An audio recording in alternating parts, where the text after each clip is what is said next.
Olá, boa noite, pessoal do Facebook e do Instagram. Estamos ao vivo agora na live sobre avaliação de comportamentos desafiadores em autismo, né? Isso é um elemento muito importante. Os comportamentos desafiadores, eles são também comportamentos de aprendiz. Ou seja, são elementos importantes para o indivíduo estar na escola. E de maneira com sucesso, né? Então, eu estou entrando aqui, a galera está entrando aqui já, no Facebook já tem uma galera, te dá boa noite aqui pro povo. Edileuza, boa noite. Giovana Pelissari, a gente estava no curso agora há pouco, boa noite. Natália, Clênia, Heloíse, Souza, Liliane, Danila, Fabiola, Mônica, Andréia, acho que é não sei. Suane, boa noite. Norita.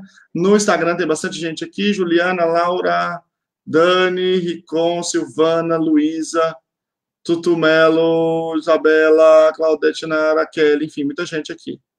E muita gente aqui chegando aqui no Facebook também. Carla, a Liliane, outra Liliane, Guapindaia, Pretinha Almeida, Cláudia, Aline, Joelma, Moura, Carolzinha, Benedita, Solange, e muitos outros. Bom, pessoal, eu não quero enrolar, não gosto de enrolar nas lives, não.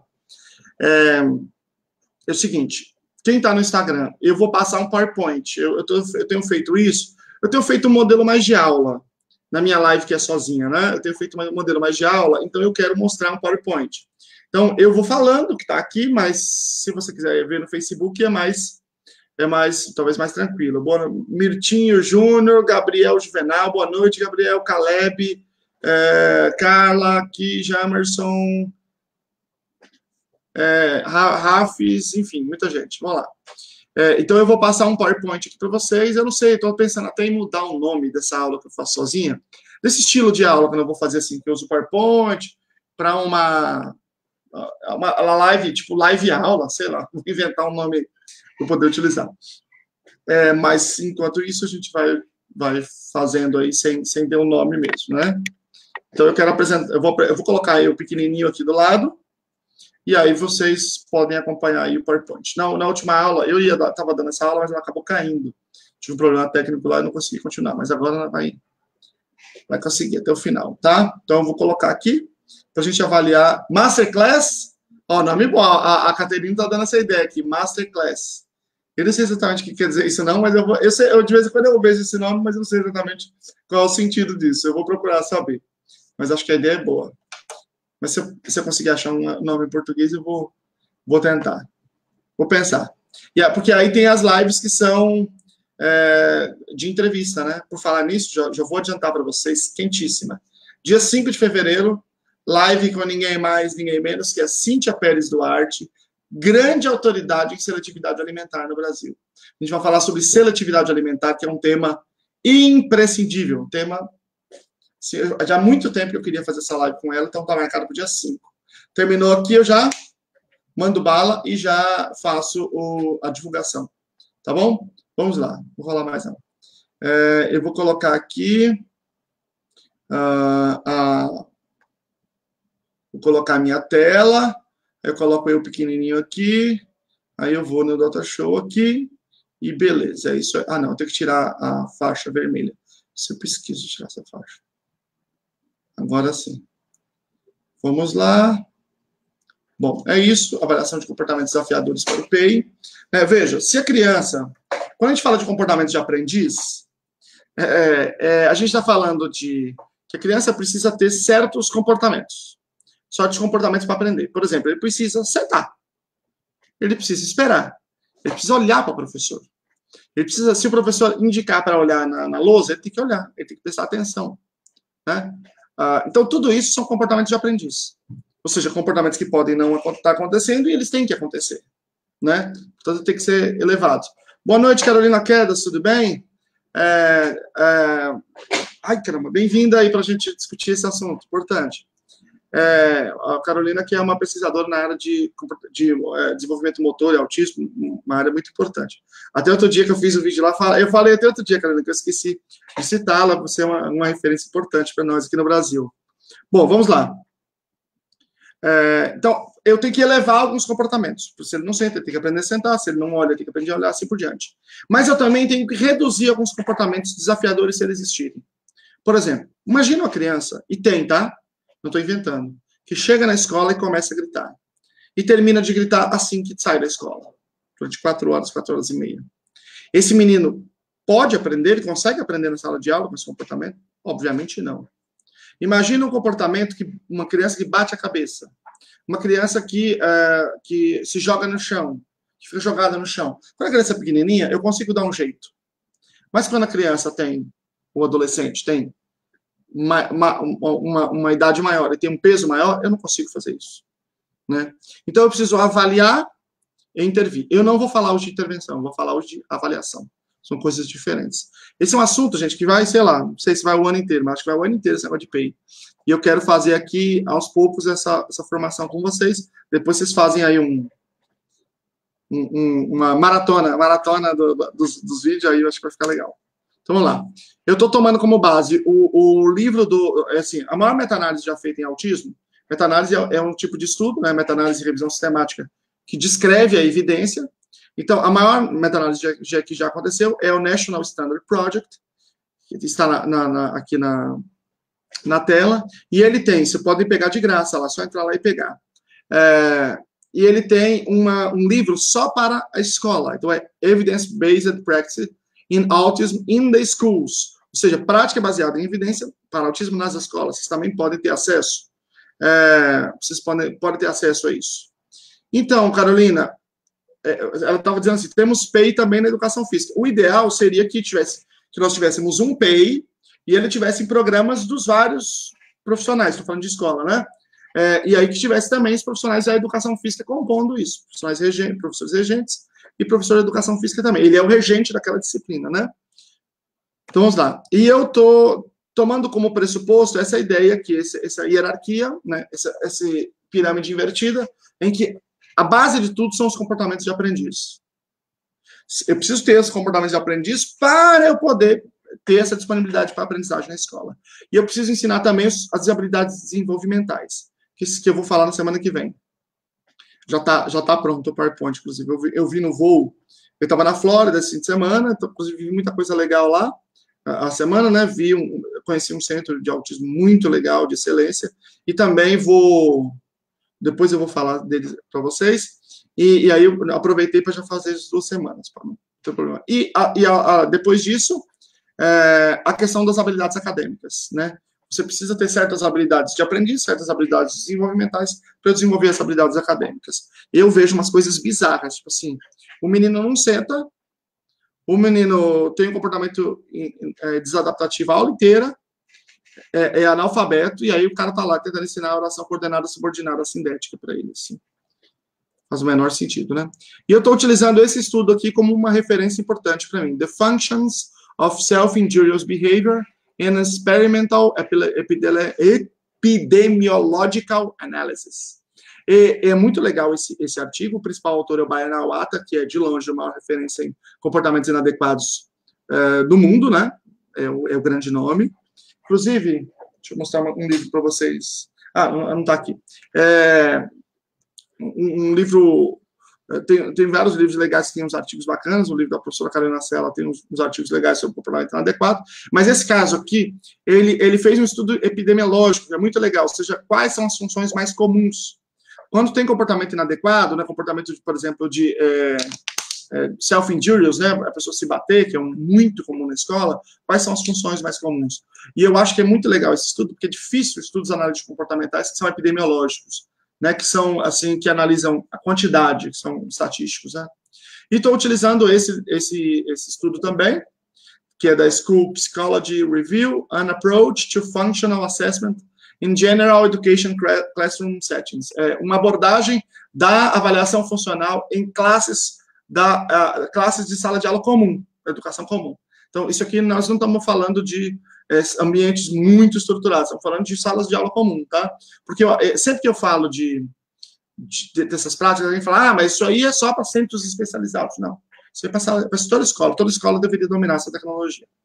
E esse estudo aí, né, o Training Educational Staff in Functional Behavioral Assessment, a Systematic Review, Systematic Review, né, que é treinando, como se fosse a equipe, a gestão escolar, né, em análise, em avaliação funcional de comportamento, uma revisão sistemática.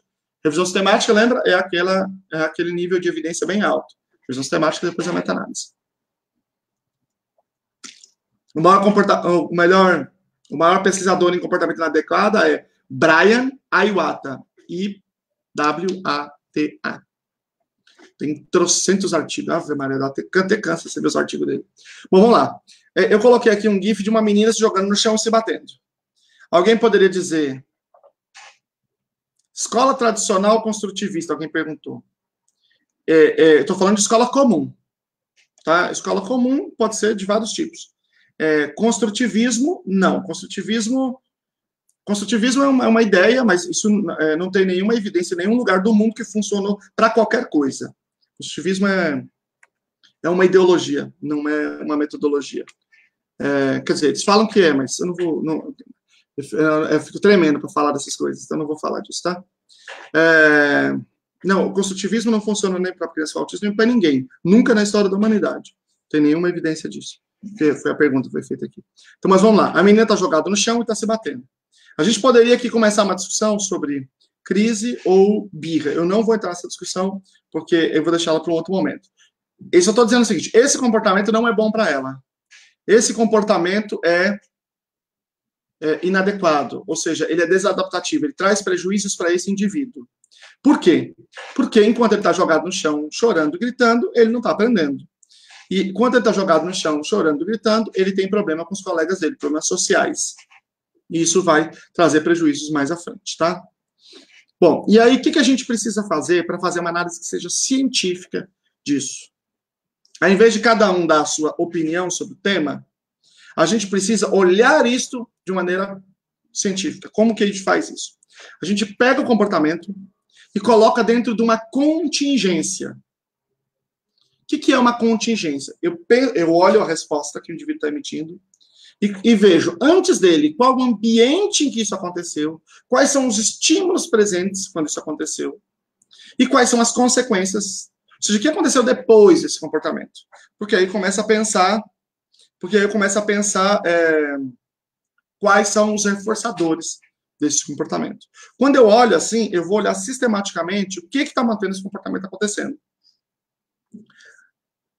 E aí, precisamos trabalhar com uma noção aqui muito importante. Falei disso muitas vezes, que eu estou dando um curso de aplicadores aqui em São José dos Campos, né? E aí eu falei muito disso hoje. Não existe comportamento sem reforço. Não existe. Ok? Não existe. Nunca existiu.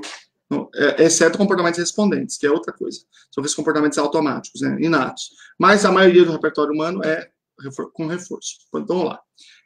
Quando eu faço uma avaliação consistente de qual é a consequência, eu faço uma avaliação funcional. Dependendo da forma que eu fizer isso, eu faço uma análise funcional. Quando eu fizer isso, eu vou conseguir transformar esse comportamento numa frase. Essa frase é assim, ó. Eu quero alguma coisa. Isso aqui faz uma avaliação funcional ou uma análise funcional. Inclusive, o Brian Iwata, né, eu não lembro onde que eu li isso. Eu gostei, achei uma frase muito, muito bonita isso, que falava assim, quando ele inventou a análise funcional, ele deu voz às pessoas com autismo não verbal. Porque ela permitiu que aquilo que as pessoas com autismo não verbal fazem, né, comportamentos desadaptativos, possam ser compreendidos por nós, que eles não eram compreendidos por nós, né? Então, através da análise funcional, a gente pode compreender, a gente transforma esse comportamento no eu quero alguma coisa. Por exemplo, eu coloquei aqui esse GIF no mesmo ambiente acontecendo em casa, e ele pode dizer coisas muito diferentes. Ele pode ser, por exemplo, eu quero um brinquedo. Eu quero brincar. Ele também pode ser, eu quero mamadeira. E ele também pode ser, eu quero a colo da mamãe. E pode ser muita coisa diferente também. São só 3 exemplos. Então, quando o comportamento desadaptativo ocorre, ele quer dizer alguma coisa. E a análise funcional vai permitir a gente dizer o que é que ele quer dizer. Se ele quer dizer, eu quero sair dessa lição, eu quero mamadeira, eu quero comer, eu quero a mamãe, eu quero alguma coisa, né? Então, vamos lá. A observação do comportamento, ela tem 2 formas. Ela pode ser por métodos indiretos ou métodos diretos. O que é um método indireto, gente? Entrevista com os pais. Eu vou lá, alguém chega para mim e fala assim, olha, meu filho bate a cabeça na parede. Eu não posso, não, bota ele bota ele aí para eu ver ele bater na cabeça na parede, que é para eu avaliar. Obviamente eu não posso, porque é um comportamento muito perigoso. Cabeça é igual celular, gente. Celular, você deixa cair lá de cima, ele não quebra, às vezes. Às vezes você deixa ele cair daqui, ele, puf, te quebra. Então você não pode permitir que me bata a cabeça para você avaliar. Isso não existe. Né? Isso é uma questão ética acima de qualquer coisa. Então, a gente vai usar métodos indiretos para avaliar isso. Né? Se é não só um risco físico, mas outros riscos também. Né? Por exemplo, eu vi um caso que foi muito bizarro. Era uma pessoa com autismo adulto que tirava a roupa na rua. E aí uma pessoa falou, não, vamos andar com ele, a hora que ele tirar a roupa, vamos deixar ele tirar a roupa e ver qual é a consequência que está mantendo o comportamento. Não pode. É óbvio que não pode. A pessoa está tirando a roupa, um adulto, está trazendo constrangimento para ela, vários problemas. Aí você utiliza métodos diretos, tá? Indiretos, desculpe. Ou você também pode utilizar métodos diretos. Quais são os métodos diretos? Tem uma análise funcional experimental e análise funcional ou avaliação funcional, que é a ABC. Daqui a pouco eu falo disso. Vamos lá. Eu estou colocando aqui, por exemplo, uma escala, está aqui no Facebook, que vocês podem olhar. Depois vai para o YouTube também. Eu vi que algumas pessoas falaram no Instagram que não tem Facebook. Depois vai para o YouTube. Eu coloquei aqui uma escala, né, uma tradução da escala chamada FAST, que é do Iwata e outras pessoas, que é para você entrevistar os pais, né? É uma entrevista de análise funcional indireta, né? E aí faz o relato do comportamento, com frequência, com que duração, né? Ver quais são as observações. E aí tem umas perguntas, né? Definição dos eventos que desencadeiam os comportamentos inapropriados. Tá, inapropriadas, né? Mas é a tradução. Horário. Quando os comportamentos inapropriados têm maior ou menor probabilidade de ocorrer? Aí o pai descreve a maior e descreve menor. Local. Onde os comportamentos inapropriados têm maior ou menor probabilidade de ocorrer? Maior ou menor. Com quem os comportamentos inapropriados têm maior probabilidade de ocorrer? Com quem é maior probabilidade ou menor probabilidade? Atividade. Quais atividades têm maior ou menor probabilidade de produzir os comportamentos inapropriados? Maior ou menor? Isso mesmo. Muito obrigado, Ale Moura, ex-psicopedagoga. Muito obrigado. Você está ajudando aqui. Ela já colocou o nome do Iwata, colocou a FAST aqui. 3. O comportamento inapropriado da pessoa é afetado se você lhe pede uma tarefa difícil, aí o pai descreve. Se você quer algo, mas não consegue, se ele quer algo e não consegue, aí o pai descreve. Se você lhe dá uma ordem, e aí o pai descreve. Obrigado, Alessandra. Se você muda a sua rotina, e aí o pai descreve. O que você sabe sobre a história dos comportamentos indesejáveis dessa pessoa? E aí o pai descreve. Quais, né? Houve tentativas de diminuir esses problemas? Descreva, aí o pai descreve. Por quanto tempo esses comportamentos indesejáveis têm sido um problema? E aí o pai descreve. Ok? Tudo bem? Então, isso é a FAST, é uma forma de você produzir. Isso resolve o problema? Depende. Às vezes, tem pai que consegue ter uma boa curaça. Gente, as mães, a grande parte delas sabe qual é a função do comportamento. Né? É verdade que também dá muitos problemas, mas muitas mães sabem qual é a função. Se você implementar desse jeito aqui, você vai ter muitas vezes a resposta. Por exemplo, a Lilian está colocando, meu filho fica extremamente agressivo com choro ou voz de criança. A pergunta, Lilian, essa é uma questão, você está colocando o antecedente, mas precisamos refletir também qual é a consequência que mantém. Ok, ele faz isso e aí, o que acontece? Porque é a consequência que mantém o comportamento, é isso que precisa avaliar também. Ou você pode fazer isso por observação, né? A observação é a análise funcional ABC. Deixa eu só falar uma coisa antes, vou até voltar aqui. Existe também a análise funcional experimental. Mas eu não vou explicar aqui a análise funcional experimental. Tá? Por quê? Porque eu tenho um pouco de medo, um pouco de receio. Porque a análise funcional experimental, se você não fizer direito, você vai reforçar um comportamento inadequado. E isso vai dar um problema para a criança. Grave, que pode ser grave. Então, você precisa fazer isso estudando muito, estando sob a supervisão de um profissional com experiência e estudo. Então, eu não vou explicar aqui, tá? É um procedimento também bem mais complexo, daria mais eu precisaria explicar mais para poder ter um mínimo de integridade na explicação, tá? Então, vamos lá. A resposta ABC, a observação, é por meio do ABC, tá? Dessa avaliação funcional. Bom, e aí eu tenho porque eu vou falar aqui para o pessoal do Instagram. Eu tenho 3 colunas. Eu coloco a data, o início, o término, né? Qual é a resposta alvo que eu estou observando? Por exemplo, eu estou observando a resposta dele de dar socos. Eu estou observando a resposta dele de gritar. Então, eu tenho que descrever qual é a resposta alvo que eu estou observando. E aí eu coloco a resposta no meio e falo várias vezes.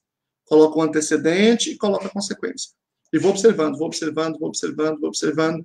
E aí, num certo momento, eu vou verificar um padrão. E é esse padrão que eu quero atingir.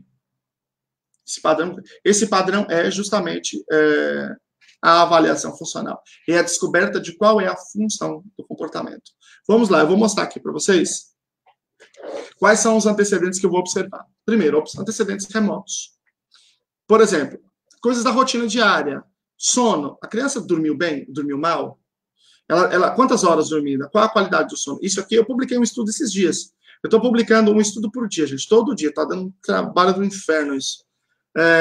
Mas eu publiquei um dizendo que assim, a agressividade, a presença de problemas de sono é muito grave. Então, você tratar o sono já é um elemento muito importante. Estou nem falando do estresse da família, que então é brutal. Alimentação. O menino está privado de alimentação? Alterou o horário das refeições? Qual tipo de alimento? Qual a quantidade ingerida? Temos que fazer, às vezes, uma observação também aí, médica, né? Observar se essa criança não tem aí uma restrição alimentar, talvez uma doença celíaca, talvez uma intolerância à lactose. Então, a gente precisa observar problemas gastrointestinais. Isso quem faz é o médico, né? Mas quando você começa a descobrir que está tendo problemas, né? Que você está vendo que toda vez que ele come um certo tipo de alimento está dando problema, você pode também encaminhar e pedir para o médico fazer uma avaliação, um gastro, tá? Fazer essa avaliação. Não precisa ser alguém de autismo, não tem nada a ver, porque os problemas intestinais não tem nada a ver com autismo, tá? Mudança de horário de compromisso. Foi cancelada alguma coisa? O que aconteceu de última hora? E alterações nas condições gerais de saúde. Está com dor, enfim, mal-estar. Esses antecedentes remotos. Antecedentes imediatos. Onde a pessoa estava? Quais as características físicas do ambiente em que ela estava? O que ela estava fazendo?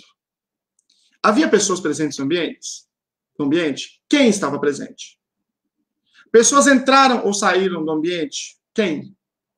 As pessoas presentes estavam fazendo o quê? Elas estavam conversando, estavam interagindo com as outras, fazendo atividades isoladas.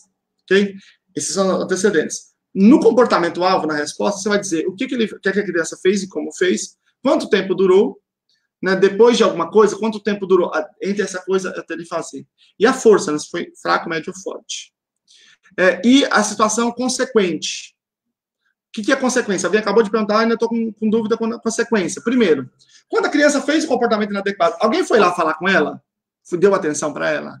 Falou assim, ai, não faça isso, não é feio. Ai, isso é muito feio. Quantas vezes eu já te falei para não fazer isso? Ai, meu Deus, por que você está fazendo isso? Vem conversar com a tia. E assim por diante. Né? Qual o tipo de atenção dada? Foi de acolhimento, de atendimento de solicitação ou demanda? Foi bronca? Qual foi? Alguém no ambiente se afastou ou se retirou do ambiente? Quando ele começou a fazer isso, alguém saiu? Quem? Alguma condição física no ambiente aversivo foi removida? Alguém tirou alguma coisa que estava apertando, alguma coisa assim? Qual condição? Alguma condição de saúde foi removida? Né? Então, você vai observar tudo o que aconteceu depois. Né? Os alunos, ele começou a fazer um comportamento, todo mundo olhou para ele e riu, por exemplo. Quando ele fez isso, outro aluno foi lá e xingou ele. Outra consequência. Aí a professora foi lá e falou que não era assim que se faz. Outra consequência. A professora mandou ele sair, dar uma volta e ficar 10 minutos fora. É outra consequência. Né? E assim por diante. A Rafaela está dizendo, em todo lugar meu filho estereotipa correndo para lá e para cá. Não dá nem para avaliar todo esse contexto. Claro que dá. Eu vou avaliar este comportamento. Vou avaliar a estereotipia, vou avaliar o comportamento de correr e vou intervir neles. E vou ensiná-lo a sentar, esperar, e vou ensiná-lo a não. Quer dizer, a estereotipia a gente precisa avaliar se ela é prejudicial ou não. Só intervém se for prejudicial. E se for prejudicial, intervir, claro. Preenchendo os registros ABC. Tá meio apagadinho aqui. Aí eu vou dar um exemplo aqui. Por exemplo, né? Tem um menino. Eventos antecedentes. Estava em casa vendo DVD. Aí ele chora. Aí a mãe fala, o que você quer? Não entendo o choro. E apresenta outros DVDs. Ou seja, ela entendeu o choro. Ela entendeu. Ele escolhe, a mãe coloca e o choro para. Ou seja, o choro fechou. Conseguiu. Em casa, vendo TV, o menino chora. Aí a mãe questiona o choro e troca o canal da TV. Ela fala, por que tá chorando? Não é para chorar. troca o canal de TV, o choro para. Não está sendo estimulado e não encontra nenhum objeto de interesse, aí chora. Aí a mãe pergunta o que ele quer e dá carinho, abraços e beijos. Lucy, eu não consigo falar aqui de intervenção. A gente vai ficar o ano inteiro falando disso, infelizmente, porque não dá, eu não consigo. Esse conteúdo é muito grande, né? Rafaela, mesmo sendo toda hora, dá para avaliar. Não tem nenhuma dificuldade de avaliar, você avalia. Na outra live que eu fiz sobre avaliação de comportamento de aprendiz, por exemplo, eu falei um pouco disso. Vamos lá. Em casa, vendo o DVD do Toquinho, o Mundo da Criança, a criança chora. Esse é o caso real. Aí a mãe fala, o que você quer? Não entendo o choro. A mãe não troca o DVD, mas a cena muda e o choro para. É como se ela tivesse trocado o canal porque botou o clipe. Não sente o cheiro, a criança sente o cheiro do bolo, mas oferece-lhe outra comida, o almoço. E aí ele chora. E aí a mãe apresenta outros alimentos do interesse dele e dá o bolo só depois que almoçar. Aí a mãe fez certinho. Ele não gosta de jantar. E aí, nesse momento, ele chora. Do jantar, né? E ele chora. E a mãe fala, o que você quer? Não entendo o choro, mas deixa chorar, ele para sozinho. Aí a mãe fez mais correto, sim. Bom, continuando. Tá com sono, não dormiu bem ou acorda de madrugada e chora. Aí os adultos o entretêm com atividades de seu interesse. Ele tem fome e não lanchou na escola. E aí chora. E aí não tinha outra opção de lanche, então ficou chorando por um tempo e não participou da atividade. Isso aqui é um exemplo aqui. E aí você pega tudo isso aqui e monta a planilha no Excel. Depois vocês olhem lá no YouTube ou no Facebook para ver como é que monta a planilha.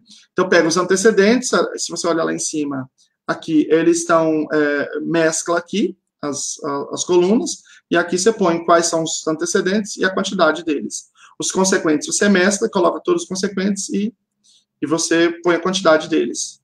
E aí você seleciona todos eles, aqui eu seleciono, põe inserir no Excel, escolhe uma coluna, qualquer uma dessas colunas aqui, né? Colunas aqui, tudo. E definição. E aí você chora. Desculpa, definição do comportamental do choro. E aí você produz essa coluna aí, e aí você tem uma avaliação dos comportamentos. Dos comportamentos desafiadores. É uma baita avaliação. Aqui eu já consigo saber qual é a função do comportamento. Quando ele não tem acesso ao que ele quer, sobretudo, ele chora. E aí, quais as consequências que são dadas para ele? Muita atenção, e os adultos começam a fazer várias coisas para até descobrir o que ele queria. Portanto, conclusão, o choro está exercendo a função de comunicação generalizada para tudo que ele quer, já que ocorre principalmente em situações de necessidade da criança. O que está mantendo o choro é o sucesso nessa comunicação, ou seja, ele ganha atenção dos adultos e, na maior parte das vezes, tem acesso ao que queria. Aí é moleza, né? Souza, você faz consultoria online? Como eu faço os contatos? Então, na verdade, a empresa, né, a Lunaba, tem uma equipe de supervisão, sim. Eu não sei como eu coloco aqui. Depois manda direct, aí eu mando o contato. Vamos lá. Quando você pega a análise epidemiológica, lembra que eu mostrei o artigo lá no começo, que eu disse que essa é a base? Você vê o seguinte, que os comportamentos inadequados, eles têm 4 funções. Aí tem um acrônimo aqui que ajuda a gente a lembrar, mas não é nessa ordem, tá? Ele pode ser sensorial, ou seja, ele pode fazer isso por reforço automático, porque ele faz o comportamento e aquilo que ele sente já é autoestimulatório. Então, alguém até perguntou aqui do CUSP, autoestimulatório. Acho difícil ser, mas tudo bem, pode ser. Uma criança grita, ela faz muito barulho porque ela ouve aquilo e isso reforça, é possível. SETA, esse é o acrônimo, SETA, sensorial, esquiva, tangível e atenção. Sensorial, esquiva, tangível e atenção. Mas não é essa a ordem, tá? Esquiva é o maior, e a atenção sensorial acho que é o terceiro, se não me engano. Ou quarto, não tenho certeza. Acho que é o terceiro, tangível é o quarto, nesses contextos. Pode ser esquiva também. Esquiva quer dizer o seguinte, esquiva quer dizer que ele faz aquilo para se livrar de uma situação aversiva. Alguém está dizendo o seguinte, Camila, meu filho pressiona o queixo contra o joelho, numa clara busca por própria percepção. Não, isso não quer dizer que seja por própria percepção. Não estou dizendo que é, o que não é. Estou dizendo que isso não dá, e essa informação não nos permite afirmar isso, tá? SETA, sensorial, esquiva, tangível, atenção. Você só sabe isso quando você faz uma análise ou uma avaliação funcional. Tá? Pode acontecer de ser, mas Não dá para saber sem a avaliação funcional.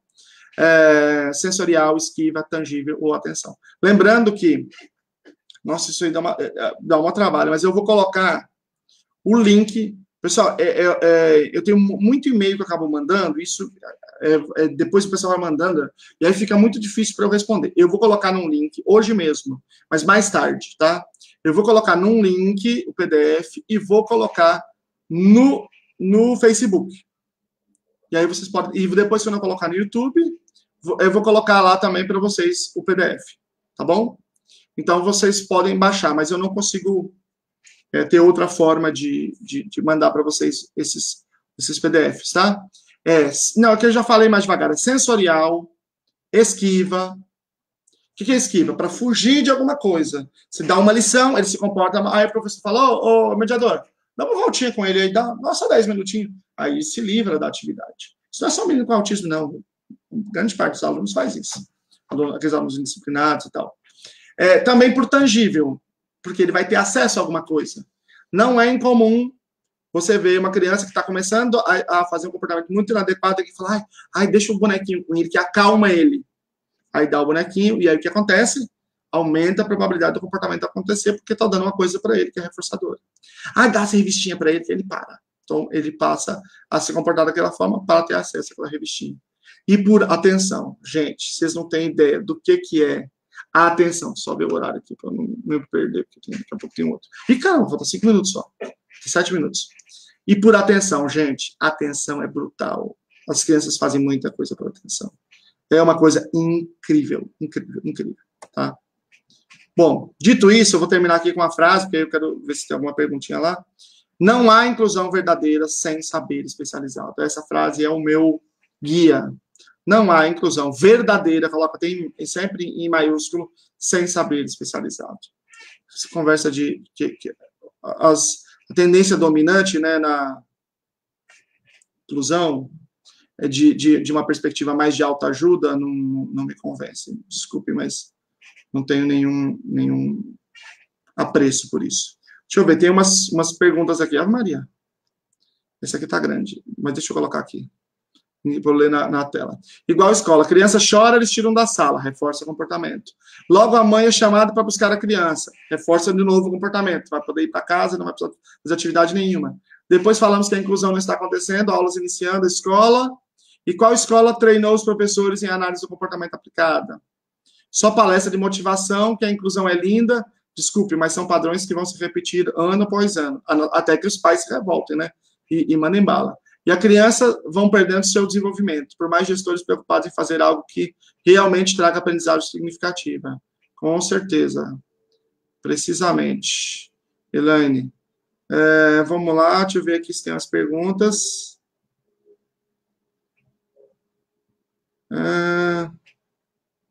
O choro, aqui ele colocou assim, não, o choro é a resposta, o reforço é a consequência. Exatamente, Cristina. É o que vem depois. Então, pode ficar tranquilo que eu vou colocar o material, tá? O choro é um reforçador? Não, o choro é a resposta, exatamente, se alguém perguntou. A consequência que vem depois do choro é que mantém essa resposta, ou não, né? Se ela acontecer, é porque ela continua. Né? Uma pessoa colocou assim, meu paciente não deixa a mãe ou o cuidador entrar na minha sala de terapia. A consequência é sempre grito e empurrar a mãe quando ela entra. Essa é a resposta, não a consequência. Ele só aceita que ela deixe ele na porta. Estou trabalhando nesse comportamento de aceitação e permanência da mãe na minha sala. Eu não entendi, não dá para saber sem uma informação mais detalhada. Mas, pelo que eu estou entendendo, ele está se comportando de maneira inadequada para deixar a mãe fora da sala e está conseguindo. Ou seja, reforço, ou seja, está dando certo a estratégia dele. E por isso que o comportamento ocorre, continua ocorrendo. Quando a gente fala de criança, é muito mais fácil da gente fazer a intervenção, né? O manejo, porque você consegue, por exemplo, não sei se for uma criança pequena, você consegue botar a mãe na sala e se ele chorar, deixa ele chorar. Chorar, quem dizia, minha mãe dizia, se chorar não mata ninguém, não. Né? Agora, se for um menino de 14 anos que mete um murro e destrói a sala, aí não vai dar. Aí tem que encontrar outras formas, né? Olha aqui, a Gislaine. Adoro suas lives, conteúdo excelente, sempre aprendendo, e assim ajudo meu filho, levo conhecimento para compartilhar. Muito obrigado, Gislaine. Pessoal, vão vendo aí o slide e vocês podem fazer para vocês essas fichas aí do protocolo ABC, para vocês fazerem avaliação funcional também. Indicação de autores sobre inclusão escolar. Leide, a Leide que pediu aqui. Leide, olha, eu tenho muitas, mas em inglês, em português, eu não conheço trabalhos assim mais fortes nessa área, não, assim, mais técnicos. Eles têm assim, filosófico, dizer, olha, a inclusão é importante e tal, mas desse processo técnico não tem, não. Quer dizer, eu não conheço, né? Eu conheço um pouco da literatura, mas eu nunca vi, tá? Vamos lá. Eu até conversei com um amigo para a gente tentar fazer alguma coisa. Deixa eu ver aqui. Meu filho não para sentado, não quer fazer as atividades. Silvana, então, é essa a questão. Precisamos ensiná-lo a ficar sentado. Precisamos ensiná-lo a sentar. E aí eu te pergunto, onde que tem uma aula sobre ensino de comportamento de sentar? Na faculdade de pedagogia, tem? Pós-graduação em educação especial, tem? Pelo menos eu nunca vi, pode ser que alguma tenha, mas eu nunca vi. Um livro de educação especial, tem? Não, isso eu não sei, eu não entendo como é que fica, como é que alguém imagina que você ficar falando que a inclusão é boa vai ensinar alguém que só ter coração bom e a criança aprende. Isso. Bom, é isso, tá quase acabando a aula aqui já, pessoal. Eu vou pedir para vocês só um tempinho para que eu possa fazer o PowerPoint, fazer o PDF da aula e possa colocar aqui. Então, eu vou pedir para vocês voltarem. Eu vou tentar fazer o mais rápido possível, porque eu tenho lá depois a outra live para o pessoal que é da pós, que eles tiram dúvidas mais técnicas lá. E aí, eu vou tentar, já estou tentando fazer aqui. Mas, se eu não conseguir colocar agora, sites Google, é super difícil eu conseguir fazer, ter um lugar que eu possa fazer upload e ficar legal o site, né? O arquivo. Estou tentando aqui. Vou tentar colocar para vocês. E aí vocês podem pegar o PDF aí. Acho que eu achei aqui. E aí vocês podem usar. E aí vocês podem pegar esses protocolos, fazer aí. E aí a gente vai construindo esse conhecimento. Primeiro você consegue fazer uma avaliação ABC, depois você consegue fazer uma outra coisa, e aí a gente vai, aos poucos, desenvolvendo esse conteúdo aqui.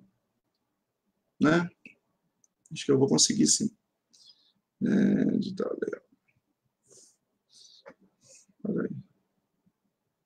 Vou colocar nos anexos, vou colocar para vocês. Deixa eu falar uma coisa para vocês agora, porque eu vou pedir, para quem é do Facebook, eu vou pedir o seguinte, ó, por favor, compartilhe a live para que outras pessoas possam ter acesso.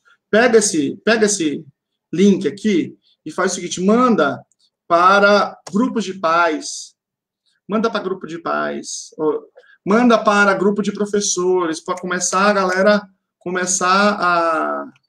a se ligar e a gente começar a usar essas práticas como evidência. E aí, agora consegui, tá? Eu já consegui aqui o link, já fiz o upload aqui.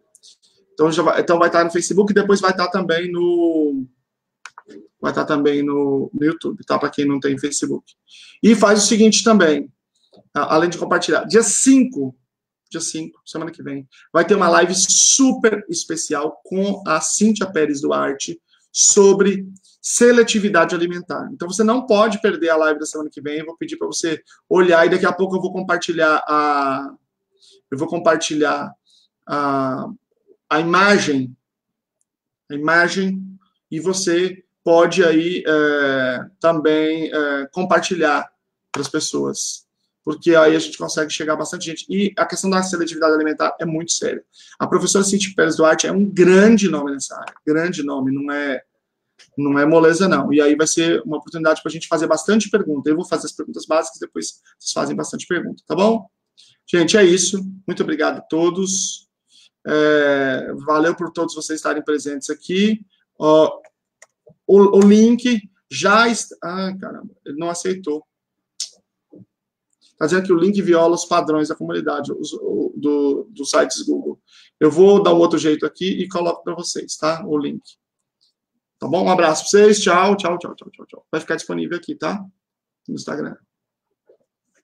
E tchau para vocês no Facebook também. Eu vou dar um jeito de colocar aqui para vocês depois.